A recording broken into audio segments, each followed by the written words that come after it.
नमस्कार प्यारे बच्चों, मैं हूं योगराज ठाकुर और आज हम पढ़ेंगे अम्ल, क्षारक और लवण के बारे में। अम्ल स्वाद में खट्टे होते हैं।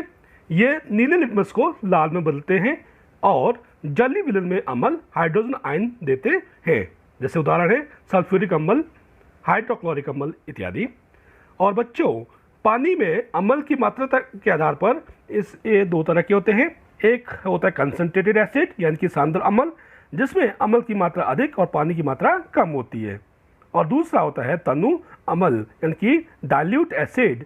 इसमें अम्ल की मात्रा कम और जल की मात्रा अधिक होती है। और जब हम लिटमस पत्र के साथ इसका परीक्षण करते हैं तो यह नीले लिटमस पत्र को लाल में बदलता है। जैसे ऊपर हम देख रहे हैं नींबू के साथ जब हमने नीले लिटमस पत्र को टेस्ट किया तो यह लाल में बदलता है, यानी कि acid turns blue litmus into red.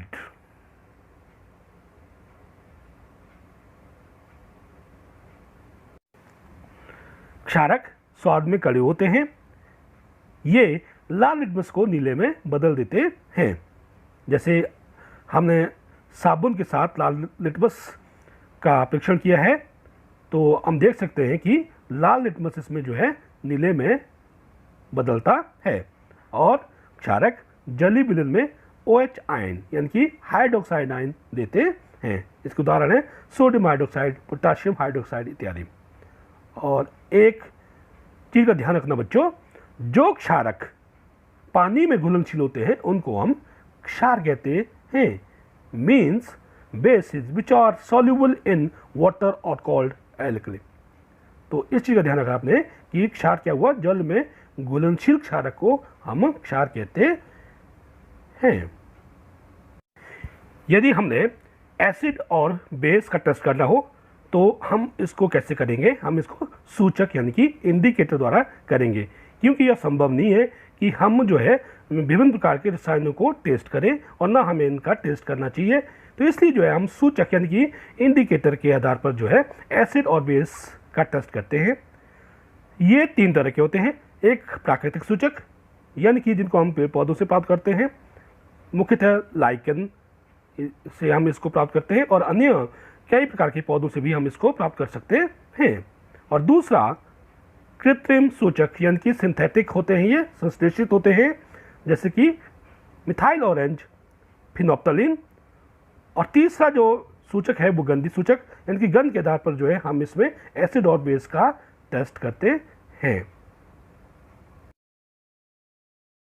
बच्चों, अम्ल और क्षारक के गुण यानी कि एसिड और बेस के जो गुण हैं वो हाइड्रोजन आयन की सांद्रता के आधार पर होते हैं।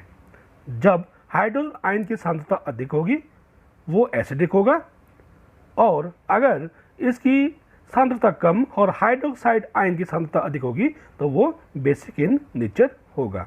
जैसे आप देख सकते हैं लेफ्ट हैंड साइड में हाइड्रोजन आयन की सांद्रता अधिक है तो ये एसिडिक होगा। अगर हम 0 से लेकर के 6 तक देखें तो ये एसिडिक, फिर 6 के बाद ये कम हो जाएगा और 7 पर जो है ये उदासीन। और उसके बाद हम देख सकते हैं राइट साइड में हाइड्रोक्साइड आयन की सांद्रता अधिक हो रही है, यानी कि अब ज़्यादा स्ट्रॉन्ग बेस बनता जा रहा है और स्ट्रॉन्गेस्ट यह 14 के पर होगा। तो बच्चों, हम अम्ल और क्षारक की जांच के लिए pH स्केल का इस्तेमाल करते हैं, जो कि हाइड्रोजन आयन की सांद्रता का पता लगाता है। जिसमें हाइड्रोजन आयन की सांद्रता अधिक होगी वो एसिडिक होगा, यानी कि उसका pH मान 7 से कम होगा। और जिसमें हाइड्रोक्साइड की सांद्रता ज़्यादा होगी वो pH मान 7 से ऊपर दिखाएगा। तो हम विभिन्न प्रकार के कलर देख सकते हैं यहाँ पर। जैसे अगर पर्पल कलर होगा तो यह pH मान 13-14 दिखा रहा है, यानी कि ये बेसिक होगा, स्ट्रॉन्ग बेस होगा। और pH मान 7 आप देख सकते हैं ग्रीन कलर का है। हम आगे भी एक टेस्ट करेंगे जिसमें ग्रीन कलर यह लिटमस के साथ दे रहा है, तो यानी कि यह उदासीन होगा। और अब हम आगे वीडियो के साथ समझेंगे कि क्या एसिड और बेस कैसे होते हैं और कैसे फ्रिक्शन देते हैं। आइए अब हम एसिड और बेस यानी कि अम्ल और क्षार के लिए फ्रिक्शन करते हैं कि किस प्रकार ये लिटमस पेपर के साथ टेस्ट देते हैं। हम एक लाल लिटमस पेपर और दूसरा नीला लिटमस पेपर लेंगे और हम इसको इस तरह से फाड़ेंगे, 2 स्टेप्स बनाएंगे, क्योंकि हमने जो है 2 एसिड और बेसिस के साथ टेस्ट करने हैं। जब हम बेस में यानी कि क्षारक में लिटमस पेपर डालते हैं, नीला लिटमस डालते हैं, तो देखते हैं इसमें कोई भी फर्क नहीं होता है। और जब हम इस नीले लिटमस पेपर को एसिड यानी कि अम्ल में डालते हैं, तो देखिए यह एसिड जो है वो नीले लिटमस को लाल करता है।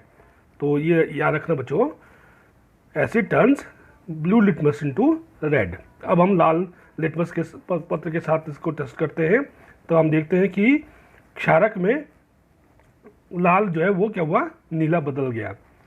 और अम्ल में देखते हैं, अम्ल में एसिड जो है उसमें कोई फर्क नहीं हुआ। तो हमने क्या निष्कर्ष निकाला कि जो बेस होते हैं, क्षारक होते हैं, वो लाल लिटमस को नीला करते हैं और जो अम्ल होते हैं वो नीले लिटमस को लाल करते हैं। यानी कि acid turns blue litmus into red and bases turns red litmus into a blue.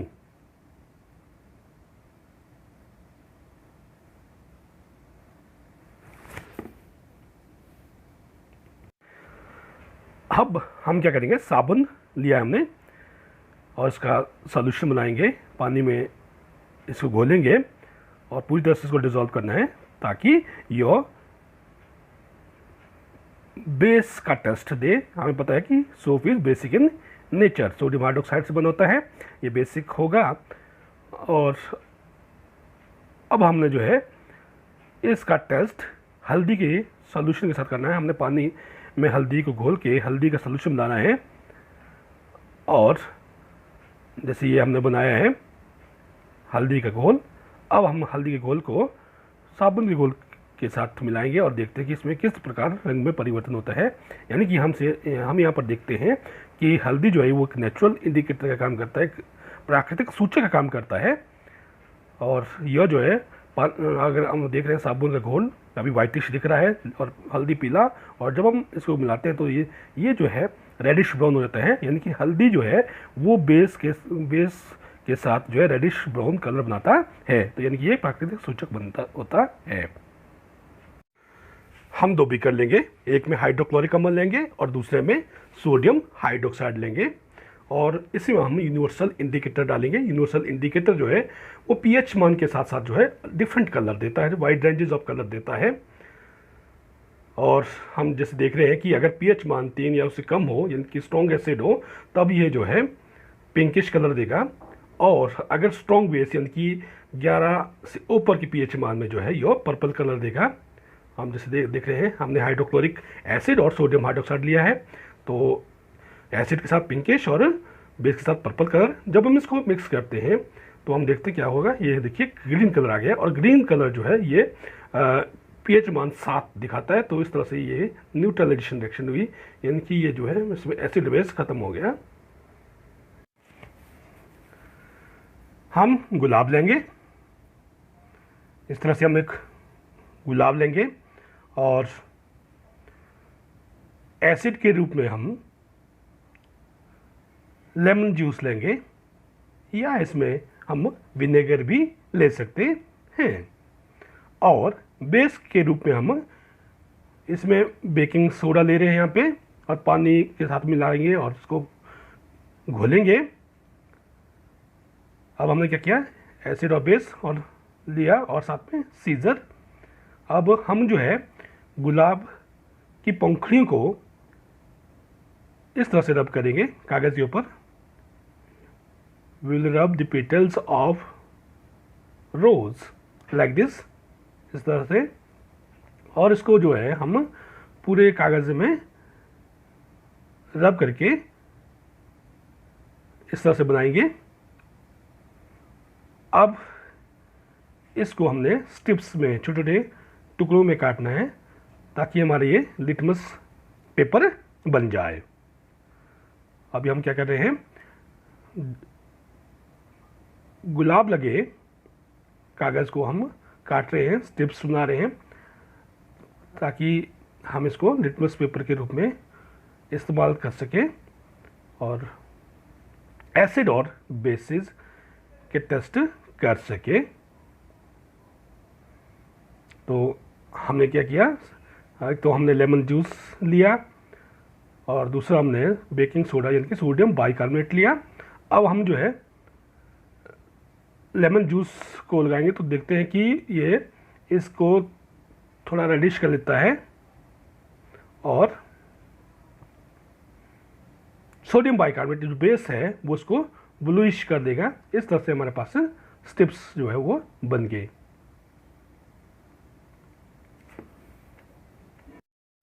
और बच्चों, जब अम्ल और क्षारक की आपस में अभिक्रिया करवाई जाती है तो इसमें अम्ल और क्षारक के गुण समाप्त हो जाते हैं और इसमें लवण बनता है और इसको उदासीनीकरण अभिक्रिया कहते हैं, यानी कि इसको न्यूट्रलाइजेशन रिएक्शन कहते हैं।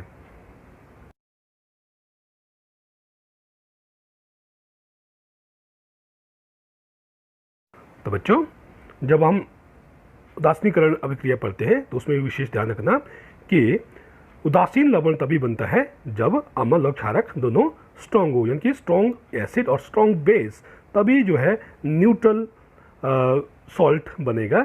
लेकिन अगर अम्ल स्ट्रॉन्ग होगा और क्षारक वीक होगा तो उसमें जो है अम्लीय लवण बनता है, और अगर बेस स्ट्रॉन्ग होगा तो वो लवण जो है वो क्षारीय बनेगा। तो इसका विशेष ध्यान रखना है। तो इसके साथ ही आज का ये टॉपिक खत्म हुआ। आज हमने पढ़ा अम्ल के बारे में, एसिड के बारे में और बेस के बारे में, और साथ में हमने पढ़ा कि क्या होता है जब अम्ल और क्षारक की आपस में अभिक्रिया करवाई जाती है, और साथ में हमने लवण के गुणों के बारे में भी पढ़ा। तो आज का कंटेंट हमारा यही समाप्त होता है। नमस्कार।